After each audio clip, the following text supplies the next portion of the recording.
নমস্কার মোর প্রিয় বন্ধুগণ, তোমার চলিয়েছেন পৃথিবীর সবচেয়ে ঘাটিয়া লোকের ভিডিও দেখিবার। যেহেতু চলিয়েছেন কোনো লাইক কমেন্ট করে দিয়ে যান। আজকে আমার চলেছে শিলিগুড়ির ফুলবাড়ি। এটা থেকে দুটা বন্ধু আসবে। জানেন কে তো পূজার ব্যাপার। উমাকে আমার নিবার আছি, এই মাকে আমার নিবার আছি। ইমা কি সুন্দর হাসি খুঁজে আসছে।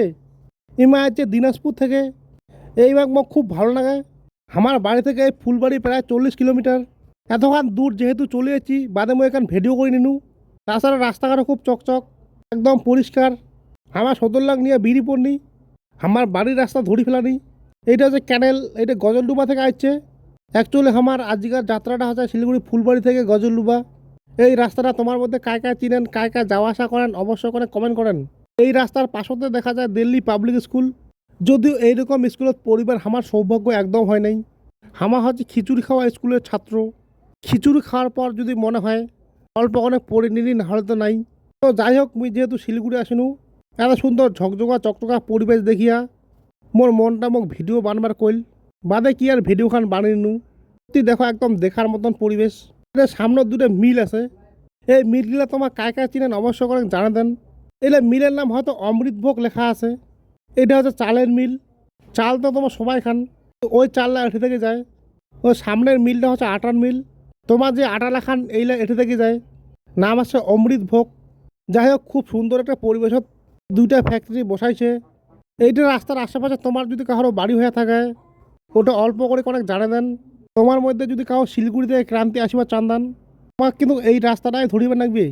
বাড়ি যাওয়ার সময় ট্রাফিকটা সামনে থামা একটা দেখা পায় কিনি বান্দর। এটা ফের কেমন করে বান্দর আসিল, আশেপাশে কি জঙ্গল টঙ্গল আছে নাকি মোর তো জানা নাই। আজকে কিন্তু একটা দেখার বিষয়। আকাশের মেঘখান মুখ সেই নাগিল, তুমি ভিডিও করতে বাধ্য হনু। তোমরা একবার মন দিয়ে দেখার চেষ্টা করো। সেই নাগাছে সেই সুন্দর। মোর মনটা কথা মই মেঘের দেশ চলে যাও। সামনে দেখান ফ্লাইওভার আছে। বর্তমান জামানায় এত লোকের ভিড়, এত লোকের ভিড়। ওই ভিড়ের হাত থেকে বাঁচিয়ে বাদে এইলে ফ্লাইওভার করা হয়েছে। এলা এরকম ব্রিজ আমার হাতে থেকে থেকে আছে। যাই হোক, অনেক ভালো লাগে মোক। মনে হচ্ছে আকাশের উপর দিয়ে গাড়ি চালাছ মুই। এরোপ্লেনত উঠার ভাগ্য আমার আসছে কি নাই ভগবান জানে। বাদে আর কি মুই এলে ব্রিজত উঠিয়াই এরোপ্লেনত উঠবার মজাটা নিয়ে নাও। মোর মতন তোমার মধ্যে কায় কায় করেন অল্প কোনে কমেন্ট করে জানা দেন। তবে এইখান ওভারব্রিজ বোধহয় বেশি দিন হওয়ার হয় নাই। আমার কথা কইতে কইতে প্রায় অনেকখান রাস্তা চলিয়েছিনি। আমার প্রথমে পাই যাব প্রামুন্ডা মোড়। আগতে একখান জঙ্গল পার হবার লাগে। এখান জঙ্গলের নাম তোমার কায় কায় চিনেন অবশ্য করে জানা দেন। মোক কিন্তু ফরেস্টের আশেপাশ দিয়ে যাবার খুব ভালো লাগে। কেননা ফরেস্টের আশেপাশে প্রাকৃতিক পরিবেশ খুব সুন্দর, অক্সিজেনের মাত্রা বেশি। এইলা জায়গাত প্রকৃতির আসল স্বাদ পাওয়া যায়। যদিও জঙ্গলের আশেপাশে জীবজন্তুর অনেক ভয় আছে, তারপরেও মোক জঙ্গলে ভালো লাগে। কেননা জঙ্গলত যা হিংস্র প্রাণী আছে, মুই তার থেকেও বেশি হিংস্র প্রাণীর লগত বসবাস করো। ওইলে হিংস্র প্রাণীর তুলনায় এইলা হিংস্র প্রাণী কোনো কিছুই নহয়। যাই হোক, জঙ্গলের নামখান কোনো কমেন্ট করে জানা দেন। এবার আমার চলেছিল নিম ইকো পার্ক। এইখান নাকি আমবাড়ি এরিয়া। যাই হোক, সামনে থেকে মোড় দেখা যাচ্ছে। এই মোড়টা তোমার কায় কায় চিনেন অবশ্যই কোনো কন। এই মোড়টার নাম কী হতে পারে? ওই তো প্যারামুন্ডা মোড়। এইটা মোড়ের নাম আমার সেই শিলিগুড়ি দেখা পাইছি। এরপর আমার চলে যায়নি ফকটিয়া মোড়। এটা মোড়ের নাম ফকটিয়া মোড় কেন রাখা হয়েছে অনেক লিখি দেন। তো মোর প্রিয় বন্ধুগণ, ফকটিয়া মোড় আর প্যারামুন্ডা মোড়ের আশেপাশে তোমার বাড়ি হলে অবশ্যই করে কমেন্ট করে জানান। মুই যদিও এই রাস্তাটা দিয়ে ভালো যাওয়া আসা করো, তারপরে মুই ছোট ছোট অনেক জায়গার নাম চিনো না। বাদে এইটা রাস্তার মধ্যে আরও কী কী মোড় আছে আর কী কী জায়গা আছে অবশ্যই ওখানে কমেন্ট করে জানা দেন। আমার এলা চলে এসেনি গেট বাজার। এই গেট বাজার তোমার মধ্যে কায় কায় চিনেন ওইটাই অবশ্যই ওখানে কন। তারপর আমার পাই কিনি ভালোবাসা মোড়। একদম মানতে হবে এইটা রাস্তার আশেপাশে যত মোড় আছে তামাল ইন্টারেস্টিং মোড়। আমার আরও জঙ্গল ঢুকে কিনি শিলিগুড়ি যাইতে এই কোন রাস্তা মুখ সেই নাগে। দুই পাশে জঙ্গলের মধ্যে একটা ক্যানেল আর একটা রাস্তা।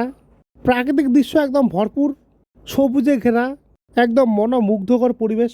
তোমার মধ্যে কাক কাক এরকম পরিবেশ ভালো লাগে? আমার পৌঁছে কিনে ভোরের আলো। এইখানকার থেকে শুরু হয়ে যায় ভোরের আলো মানে গজলডুবা। তোমার হয়তো সবাই জানেন উত্তরবঙ্গের মধ্যে এখন সবচেয়ে বিখ্যাত পর্যটন কেন্দ্র হচ্ছে এই গজলডুবা ভোরের আলো। সামনেতে হামা পাইকিনি বোদাগঞ্জ যাওয়ার রাস্তা।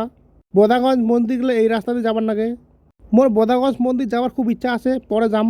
এই গজলডুবা জায়গাখান তোমার কায় কায় চেন, কায় কায় চিনেন, কাক কাক ভালো লাগে অবশ্যই অনেক জানে দেন।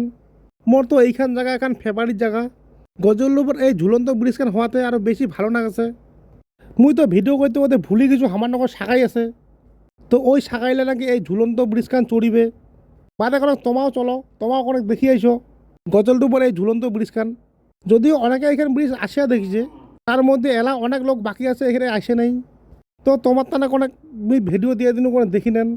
তো মোর প্রিয় বন্ধুগণ, মোর আজকের এই ছোট্ট ভিডিও খান না বড় ভিডিও খান তোমার কেমন লাগিল অবশ্যই করে জানা দেন।